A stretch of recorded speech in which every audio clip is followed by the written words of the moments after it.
Summer అయినప్పటికీ విచిత్రంగా బాగా వర్షాలు పడుతున్నాయి కదా! ఇంక ఈ వర్షానికి వేడి వేడిగా తినాలనిపిస్తుంది కదా! అందుకోసం చాలా ఫాస్ట్‌గా, సింపుల్‌గా తయారైపోయి ఒక చికెన్ ఫ్రై రెసిపీ తీసుకుందామండి.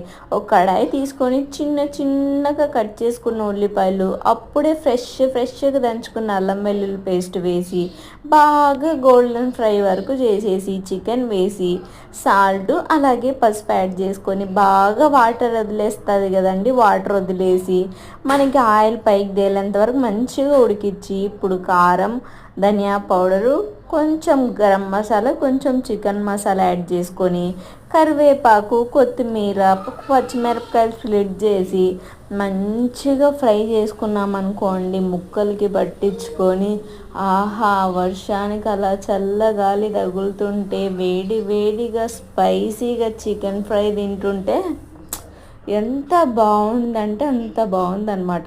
మీరు కూడా చికెన్ ఫ్రై ఇలానే చేస్తారా? లేకుంటే లేదా చేయకపోతే గిన ఒకసారి ఇలా ట్రై చేయండి అబ్బా! చాలా బాగుంటుంది. ఓకేనా? అలాగే మన ఛానల్ని కొంచెం సబ్స్క్రైబ్ చేసుకొని చూడరు. అలా చూసి ఇలా వెళ్ళిపోతున్నారు ఎందుకు?